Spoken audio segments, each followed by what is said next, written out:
Hello दोस्तों, आप सभी का डिप्लोमा पोरी में स्वागत है। तो दोस्तों, इस वीडियो में हम कक्षा 12 के मैथ का न्यू सिलेबस बात करने वाले हैं कि इसमें आपको क्या पढ़ना है, क्या नहीं पढ़ना है।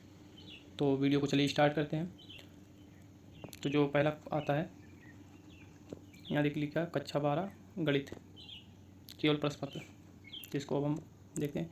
यहाँ पे देखिए लिखा कोविड-19 महामारी के कारण शैक्षिक सत्र 2020-21 में विद्यालयों में समय से पाठन का कार्य न हो पाने की स्थिति में समय विचारानुपात विषय विशेषज्ञों की समिति द्वारा निम्नलिखित 30% पाठ्यक्रम कम किए जाने की अनुशंसा की गई है। तो जो 30% कम हुआ उसको देखते हैं क्या है। इकाई 1 है संबंध और फलन। इसमें से आपको क्या नहीं पढ़ना है।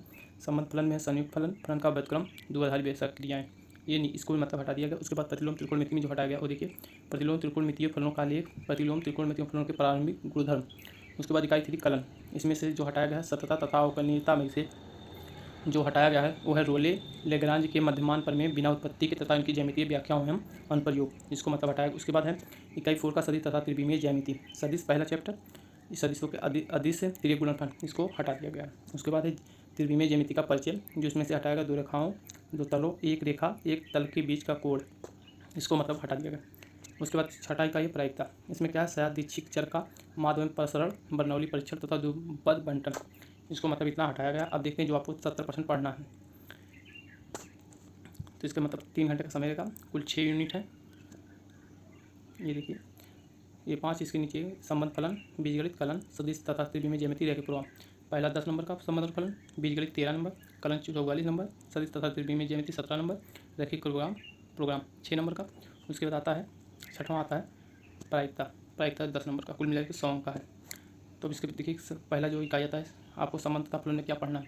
तो संबंध फलन में क्या संबंधों के प्रकार समतुल्य, स्वतुल्य, सम्मिक, संक्रमक तथा तुल्य संबंध, ऐकिक तथा अच्छेदक फलन, इतना आपको पढ़ना है। उसके बाद दूसरा जो आता है त्रिकोणमितीय फलन। इसमें क्या परिभाषा, परिसार, प्रांत, मुख्य, मान संख्याएं, इसको आपको पढ़ना है। उसके बाद इकाई 2 बीजगणित 13 अंक। इसके देखिए अंदर है अवधि, संकलन, संकल्पना, संकेतन, क्रम, समानता, अवधि के प्रकार, शून्य तथा तत्समक, अवधि का परिवर्त, समित तथा विषम, समित अवधि की क्रियाएं, योग तथा गुणन, अदिश गुणन, योग से गुणन, सदिश योग गुणन तथा अदिश गुणन के साधारण गुणधर्म। उसके बाद अवधि के गुणन की अकर्मण्यता तथा अशून्य अवधि का अस्तित्व, जिनका गुणन एक शून्य अवधि है, क्रम 2 के वर्ग तब अवधियों का सीमित, प्रारंभिक पंक्तियों तथा संबंध संख्याओं का संकलन, व्युत्क्रमणीय अवधि तथा व्युत्क्रम की अद्वितीय आदि यदि इसका अस्तित्व है, यदि कोई अवधि के अवयव वास्तविक संख्याएं हैं। उसके बाद सारणी में आता है एक प्रकार के एक वर्ग अवयव का सारणी 3/3 वर्ग के क्रम के वर्ग अवयव तक सारणी के गुणधर्म, उपसारणी तथा शाखंड सारणिकों के अनुप्रयोग, त्रिभुज का क्षेत्रफल ज्ञात करने में शाखंड अवयव तथा अवयव का व्युत्क्रम, संगत असंगत उदाहरण द्वारा रैखिक समीकरण निकाय को हल की संख्या ज्ञात करना, 2 या 3 चरों में रैखिक समीकरण निकाय को जिसका अद्वितीय हल हो, अवयव के प्रतिलोम का प्रयोग करके हल करें।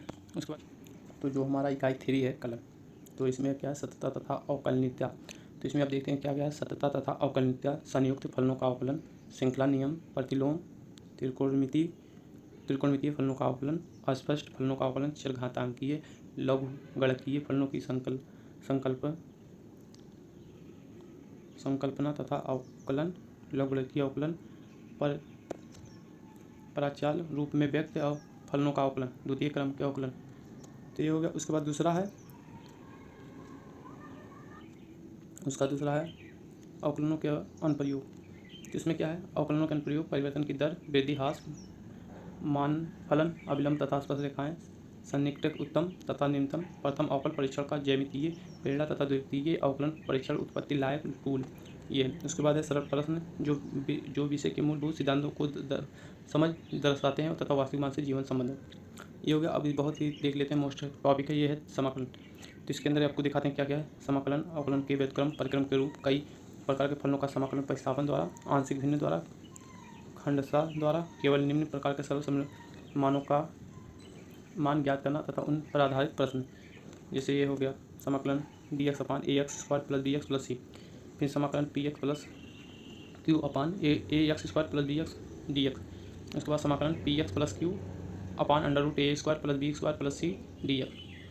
उसके बाद है समाकलन √ax² + bx + c dx। उसके बाद यहाँ पे देखिए थोड़ा और है, ये मतलब इसका सूत्र दिए हैं, ये मतलब इसी पे आपको लगाना उसके बाद क्या है, योगफल की सीमा के रूप में निश्चित समाकलन कलन का आधारभूत प्रमेय बिना उत्पत्ति के निश्चित समाकलनों के मूल गुणधर्म तथा उनके मान ज्ञात करना, ये हो गया। उसके बाद है चौथा जो है समाकलनों के अनुप्रयोग। अब इसके अंदर देखिए क्या है, पहला तो इसका जो है अनुप्रयोग है साधारण वक्रों के अंतर्गत क्षेत्रफल ज्ञात करना, विशेष रचनाएं। उसके बाद वृत्त परवलय दीर्घवृत्त केवल मानक रूप में का क्षेत्रफल उपयुक्त इन्हीं दो वक्रों के बीच का क्षेत्रफल क्षेत्र पूर्णांक की परिभाषा हो। उसके बाद है अवकल समीकरण।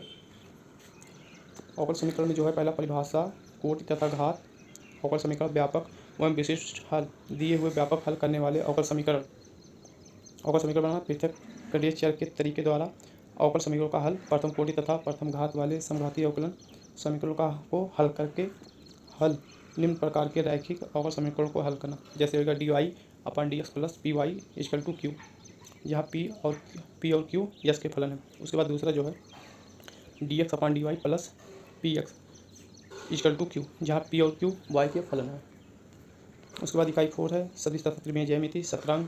सदिश में देखिए क्या, सदिश में सदिश तथा अदिश एक सदिश का परिणाम और दिशा, सदिशों के दिक् कोसाइन, दिक् अनुपात, सदिशों के प्रकार, मानक समान मात्रक, शून्य समांतर तथा संरेख सदिश, किसी बिंदु का स्थिक सदिश, ऋणात्मक सदिश, एक सदिश के घटक, सदिशों का योगफल, एक सदिश का अदिश से गुणन, दो बिंदुओं को मिलाने वाले रेखाखंड को दिए गए अनुपात में बांटने वाले बिंदु की स्थिति सदिश, परिभाषा, ज्यामिति संख्या, सदिशों के अदिश फलनों के गुणन और अन्य प्रयोगों, सदिशों के सदिश गुणनफल। उसके बाद है त्रिमेय ज्यामिति का परिचय। दो बिंदुओं को मिलाने वाली रेखा के दिक् कोसाइन, दिक् अनुपात, एक रेखा का कार्तीय सदिश समीकरण, समतलीय तथा विसमतलीय रेखाएं, दो रेखाओं के बीच न्यूनतम दूरी, एक तल के कार्तीय तथा सदिश समीकरण, एक बिंदु की एक तल से दूरी। उसके बाद है रैखिक प्रोग्राम में 6 अंक का।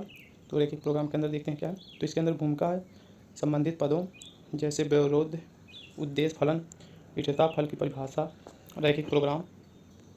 उसके बाद है समस्याओं के विभिन्न प्रकार। रैखिक प्रोग्राम समस्याओं का गणितीय सूत्रण, दो चरणों में दी गई रेखाओं का लेखीय हल, सुसंगत और असुसंगत क्षेत्र, सुसंगत असुसंगत हल, इष्टतम सुसंगत हल। उसके बाद है छठा प्रायिकता 10 अंक का। इसके अंदर है सशर्त सपरिबंध प्रायिकता का गुणन नियम, स्वतंत्र घटनाएं, कुल प्रायिकता, बेस प्रमेय। तो बस इतना ही था। अगर आपको वीडियो अच्छी लगी हो तो लाइक करें और इस वीडियो को ज़्यादा से ज़्यादा शेयर करें। जय हिंद, जय भारत।